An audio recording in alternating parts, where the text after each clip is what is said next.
Hello everyone and welcome back to my channel. In this particular video, we are going to study about some more facts of AWS and let's get started.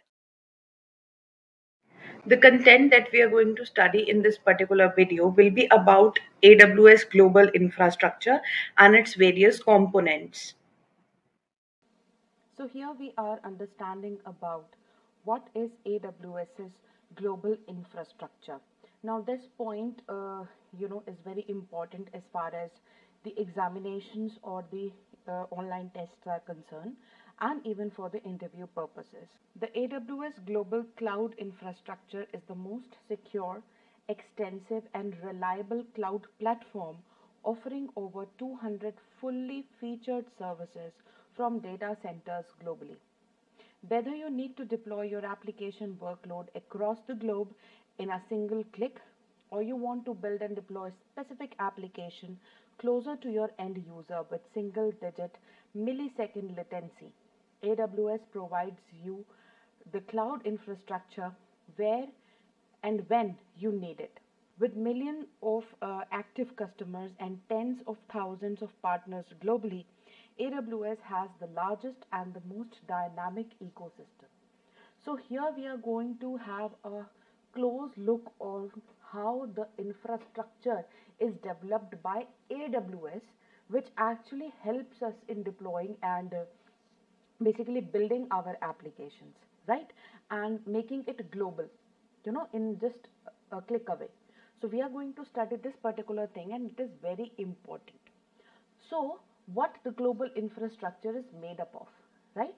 So AWS is actually known for giving infrastructure as a service, right? So before giving something as a service, it must have established its own infrastructure, right?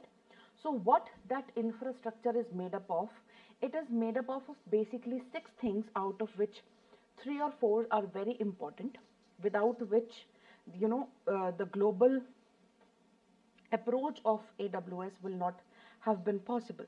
So it consists of regions, availability zones, direct connect locations, point of presence, local zones and wavelength zones, right? And in this particular video, we are going to see all these components, right?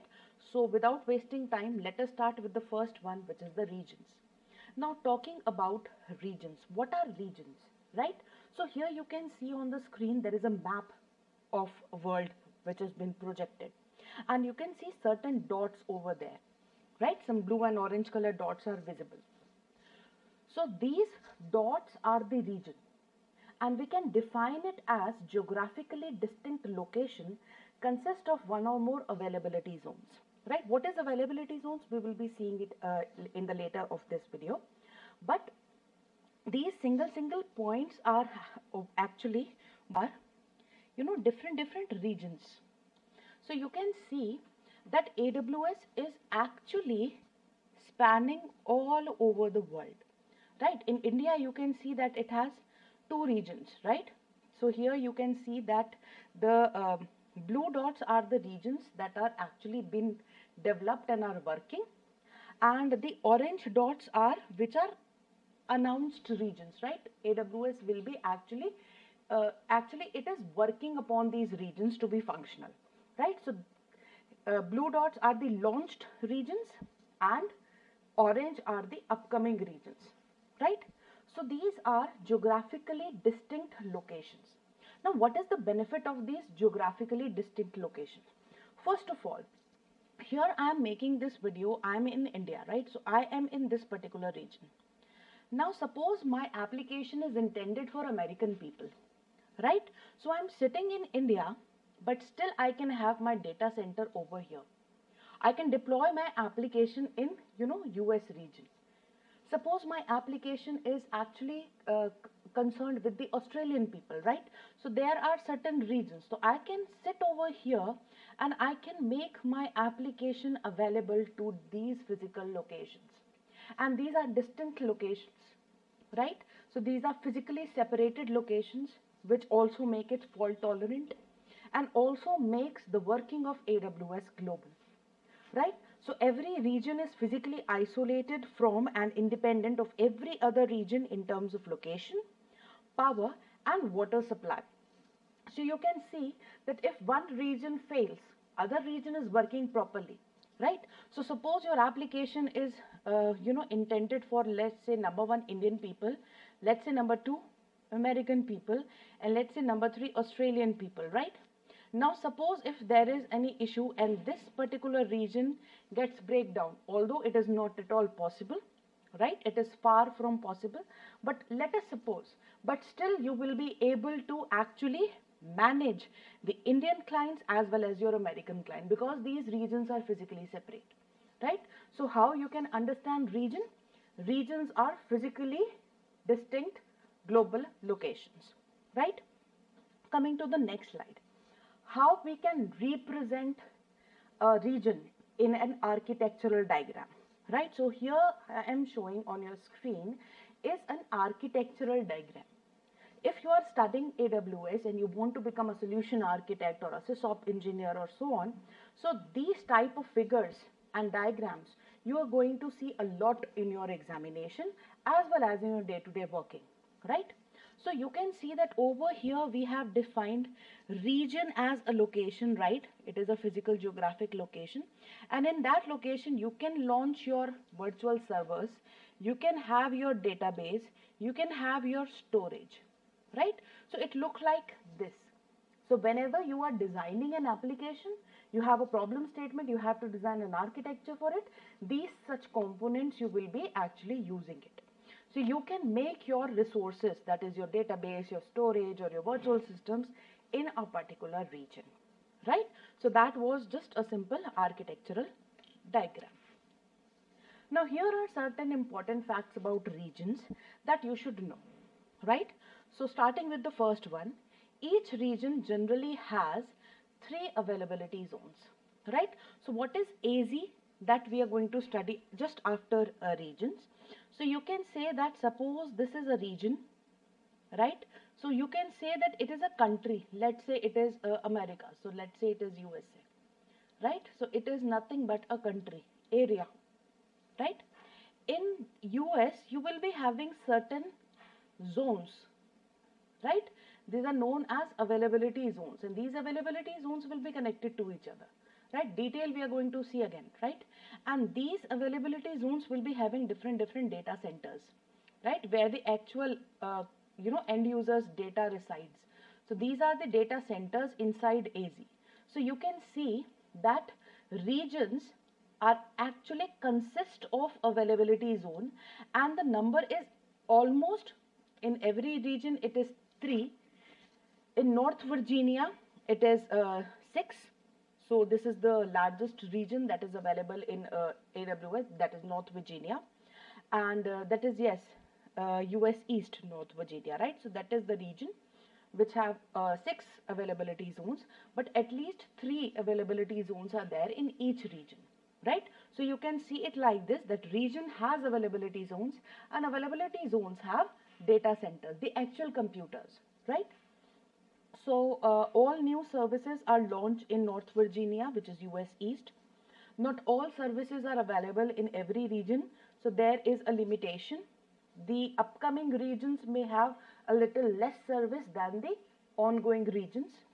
The cost of AWS services can vary region to region, right? So it is a possibility that a service may cost less in one region and a little bit higher in other region. So because of these facts, whenever we are actually deploying anything in AWS and we want to make it global, right? So these are the 4 factors that we have to keep in our mind. The first one is, what are the regulatory compliances does the region meet, right? Suppose we are dealing with certain data, right? And that particular data is not allowed because of laws in any country. Maybe, right? Something is legal in one country and something is not legal in the other country, right? So you have to see before deploying your application globally that whether it is compliance or not with the laws of the country, right? So the first thing we need to understand is the compliance, right? The second thing is, what is the cost of the service in that region? Obviously, if you are developing something and you are associated with an industry, the industry people will definitely want something very economic, right? So they won't be going and spending any much of amount on any services. So you need to make sure that what is the cost of the services in that particular region, or is there any nearby region which is offering the same service but in a lesser cost. The third thing which we need to understand is that is the services itself available or not. So you need to see that also. And the third one, and the fourth one will be the distance or the latency which is associated with the end user, right? So if you are developing something for US people, then obviously you will be deploying it for the in the US regions rather than in India. Or if you are making something for the European people, so you will be deploying it in the European people rather than in USA, right? So that is the latency, the distance between the end user and the application. So that is something related with the network speed and the working properly. So these were some of the important facts related to regions, and these are very important. Next thing which I was telling you, that we will be studying availability zones after we will be studying the region. So by now we know that yes, availability zones are in regions, right? An availability zone is a physical location made up of one or more data center, right? So regions, we can study it with the help of a Venn diagram also. So what we have with us regions, right? In regions we have AZs, availability zone is abbreviated as AZ, and in AZ what we actually have, we have our data centers, that is the actual computers. So this is something like this, right? Each availability zone is fully isolated and isolated partition of an AWS infrastructure. Then there are currently 69 availability zones which are available worldwide. Availability zone consists of discrete data center that I have told you. These are again designed for fault tolerance, of course. These are interconnected with high speed private network. So each AZ is connected with the other AZ.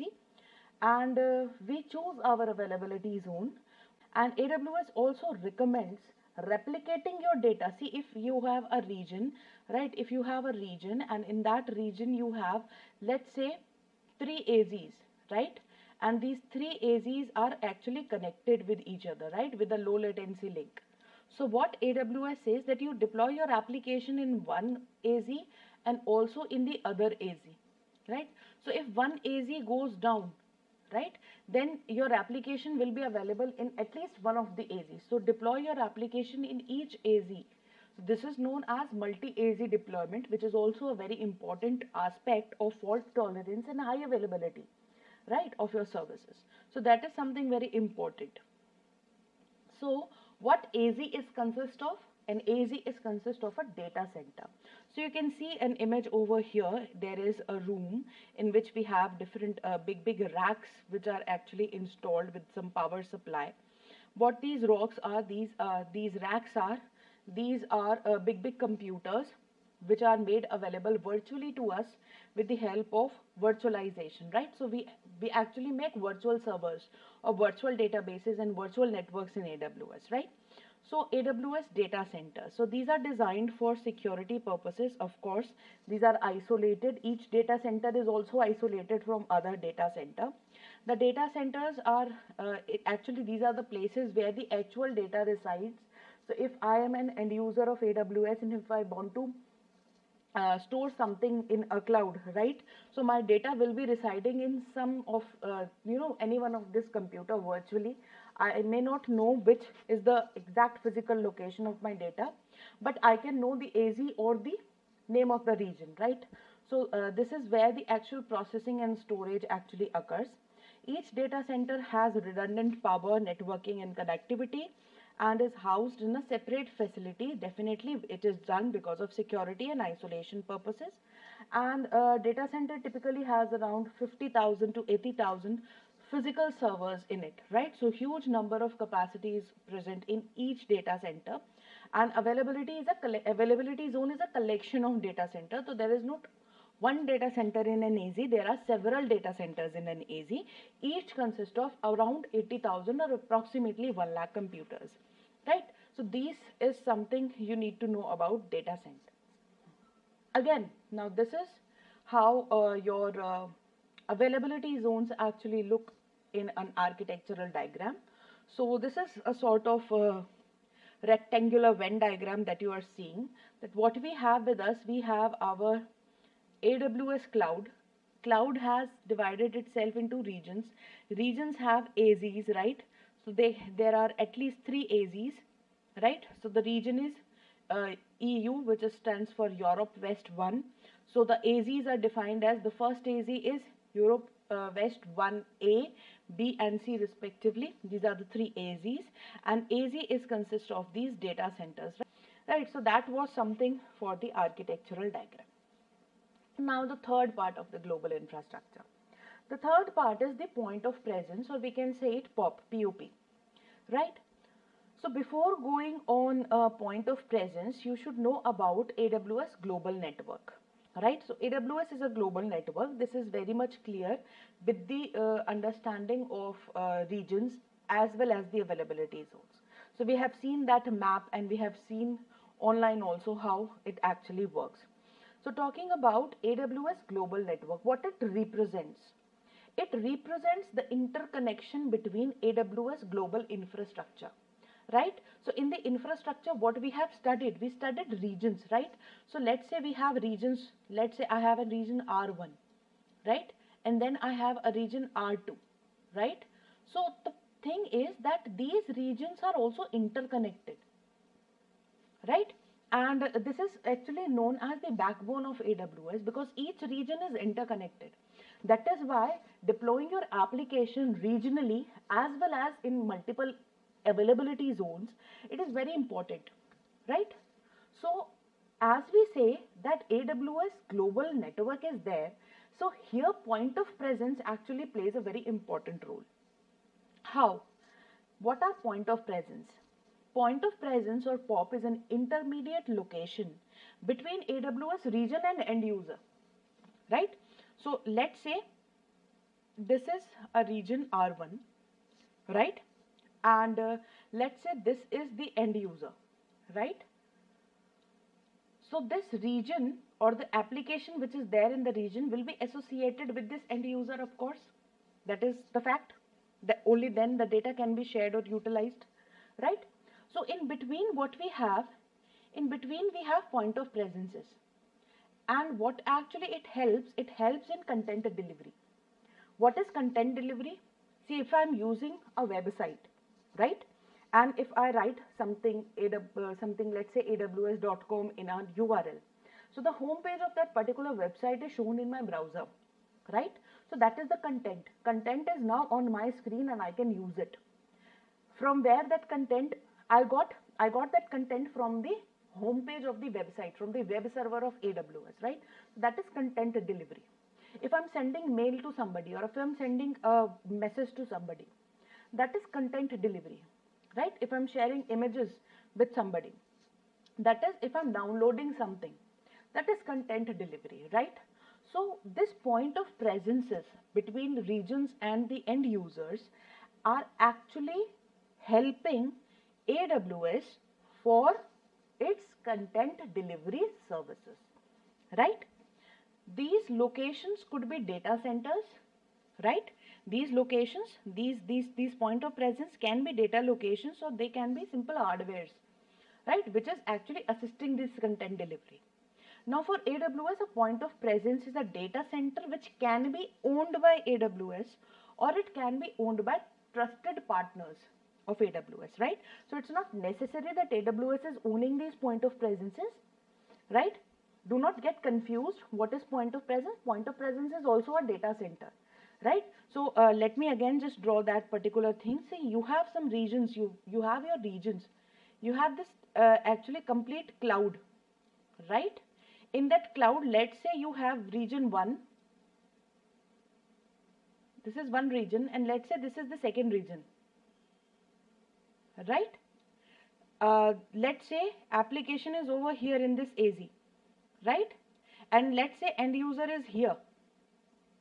So when this end user is actually accessing this particular application which is in another region, or it may be in the same region also, that can also be the case, there will be certain point of presences present over here which are separate infrastructure from your region and your availability zones. These can be a simple data center which may also have certain physical servers or memories installed in form of data centers. So these are different things, right? Two types of prime point of presences are there. The first one is the edge location and the second one is your regional cache, right? So it is not difficult to understand. It is very easy to understand. If you think it like this, consider the given diagram, right? So what we have with us, we have our, let's say, we have AWS, right? And we have our servers and our storage over here. EC2 is our server, let's say web server, and S3 is also something which is storing our data. And these people are your end users, right? So when you are attaching yourself or when you are connected with the AWS environment or the application or the storage, right, there will be certain point of presences in form of edge locations and regional caches, which will actually help in transferring your data from this way to this way, right? From this way to this way, right? So this will be actually what these point of presences will be doing. These will be helping in the data transfer. How? Let us see. Now what happened, let's say there is a user, right, and this particular user want to access something from your application, right? It want to work upon your application, or let's say there is a website and it want to see the home page of that website. So this is how the customer is going to send the request by typing the URL and pressing enter. Now what happens at this point of time, the home page of this particular application will not go directly to the customer, will go to the regional cache, and then it will be going to the edge locations, and then to the customer, right? So that is the flow of this particular response for the request. So now what happened, if after some time this particular user again want to visit that same website, then the request will not go to this path. Why? Because this will be having high latency. So what it happened, if it again want to visit this particular website, the request will go to edge location, the nearest edge location, right? And if that particular home page is still in this edge location, then the response will be given to the user from the edge location, and hence it is significantly reduces the latency.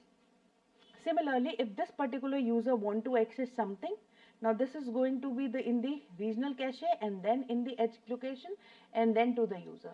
Again, it will not go to the main application, it will go to the edge location, and edge location will return the response. So these point of presence are actually used for this content delivery purpose and reducing the latency, right? So that was the working of your edge location. Now talking about the working of the regional edge caches, right? So regional edge caches were established in 2016, and they are also a type of edge locations, but it is a little bit enhanced working of edge locations. So what happens, I told you that this particular person wants something from here. It will be going to the regional edge cache, then to the edge locations, and then to the user. Now, as it is mentioned that these are cache memories, right? Temporary storage and fast storage, right? So what these two locations will be having, they will be having a total time to live, right? What is TTL? TTL is total time to live, that how long that particular data is going to reside in that particular edge location, right? In that cache. So the total time to live, let's say for example, let's say for this home page, your first home page is 10 minutes, right, for the edge location. So the total time to live for the regional cache will be greater than that of your edge location. So if it is 10, then it will be 15, or let's say it will be 20, right? Now, if the user again want to visit that home page, then the request will go to the edge location. If it is within 10 minutes, then the response will be given from the edge location. Now, if after 15 minutes, what happens, this particular user again want to work on that particular website. So it will be going, the request will be going to the edge location, right? But now the data has been removed from your edge location. So rather going to the origin server, right? Rather going to the origin server, what the request will go? The request will go to the regional cache, right? Because going here will take more time than going here. Then the data will be again transferred from regional edge location to the edge location and then to the user, right? Thus reducing the latency. So therefore, when the data is requested at the edge location and it is not, it is no longer available over there, the edge location can retrieve the cache data from the regional edge cache instead of the origin server, right? Which will again in turn reduce the latency. So that was the working of point of presences. So till now we have seen the regions, the AZs and the regional edge caches and edge locations, which are actually the point of presence. So these three were the major global infrastructure points. Now coming on to the next one, which is AWS Direct Connect. Again, there will be a lot of questions in your examination related to AWS Direct Connect, and here we are going to discuss it in brief. In detail, we will be having a separate section for it. So what is AWS Direct Connect? So AWS Direct Connect is used as a dedicated network connection to AWS, right? And here what we mean by the dedicated network connection is there is no usage of public internet, right? So if you are using AWS Direct Connect to transfer your data, right, from one place to another, the data will not be exposed to the public internet, right? So AWS Direct Connect cloud service, it is a cloud service of course, and it is the shortest path, right, to your AWS resources, right? So let us understand it with the help of this particular diagram. Say this is your data center and this is your branch office. So you can consider it on premises. On premises means traditional. You are not using any cloud over here, right? You have your data centers that you have developed on your own, right? And you have your branch office where people are working regularly. Now you want to connect it to the AWS environment. Either you want to transfer your data to the AWS environment for storage purposes, or you are creating a hybrid cloud, right? So what you can do, you can make use of AWS Direct Connect. So we have AWS Direct Connect locations in AWS, right? So AWS have made AWS Direct Connection locations, and you can actually connect to any region of your AWS through those locations, right? So what we have locations where you can connect directly to your global infrastructure, right? And your data center, you connect to the AWS Direct Connect. Your branch office, you connect it. These two are also connected with Direct Connect location, no exposure to internet. And these connection, you can actually make, data transfer to any region, right? Any application which is deployed in any AWS region. So while in transit, while you are transferring this data from your data center to AWS region, your network traffic remains in AWS global network, right? And it never touches public internet. So that is highly secure and fast, right? So there will be no attenuation, there will be no interruption from any third party hacker or cracker for your data. And this will be definitely going to reduce the chances of hitting bottleneck or unexpected increase in latency. So it is extremely fast. The speed of AWS Direct Connect is mind-blowing actually. I've mentioned it in the other slide, right? So it is very fast, and two network connection options we have there. One is for the low bandwidth, another is high, and you can see for the low we have 50 to 500 Mbps, and talking about high, it ranges up to 10 Gbps. So it is a very high speed data.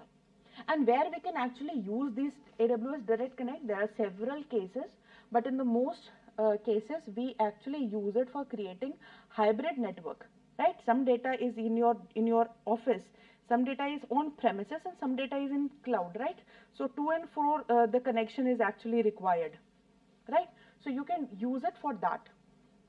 You can extend your existing network. Obviously you can keep certain data, in cloud, and you can extend your existing network, and you can also manage large data set transfer through direct connect, because the speed is very much high.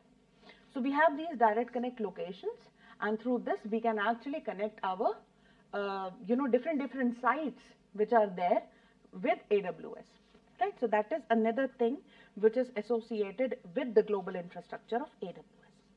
Now coming to the next one is local zones, right? So again, local zones, and in the last we are going to study about the wavelength zone. These are important, industry is using it, but as far as the examinations are concerned, there will be not much questions about these two topics. So we will be finishing them a little faster. So talking about local zones are the type of AWS infrastructure deployment that place compute, storage, database and other selected services closer to the large population, industry and IT centers, enabling you to deliver application that requires single digit millisecond latency to the end user. So again, local zones are some data centers which are located in a densely populated area, right? Similar to your edge locations and regional caches, but here the latency is as low as 7 milliseconds. So it is extremely fast, right? Single digit millisecond latency. And the first ever local zone that was created was in Los Angeles and in California, and major applications such as entertainment, streaming and all such things are actually using local zones for working storage and databases and streaming applications. So local zone are something, data centers, small data centers which are associated with AWS near the densely populated IT industry area or population area or centers, right? So that is local zone. Now coming to wavelength zone, these are also somewhat related with 5G networks. So let us see what is wavelength zone. Wavelength zones are AWS infrastructure deployment that embed AWS compute and storage services within telecommunication providers' data center at the edge of 5G network. So what here AWS is doing, AWS is letting you to use the compute and the storage services using edge of 5G networks, right? So certain telecommunication companies like Vodafone, if I'm not wrong, is using wavelength zones. So application traffic can reach application server running in wavelength zone without leaving the mobile provider's network. So AWS has partnered with a lot of telecom companies to utilize 5G networks, and AWS wavelength also embed AWS compute and storage services within 5G networks, providing mobile edge computing infrastructure for developing, deploying and scaling ultra low latency applications. Right, so it is not much important as far as the examination point of view, certification point of view is considered. Important points were direct connect, point of presence, availability zones and regions. And I hope that with this detailed explanation of global infrastructure, the working of global infrastructure and how AWS is actually able to make globalization of applications possible in a secure and highly available environment, I think that the topic will be clear to you all, and for more such lectures, stay tuned to my channel. Thank you.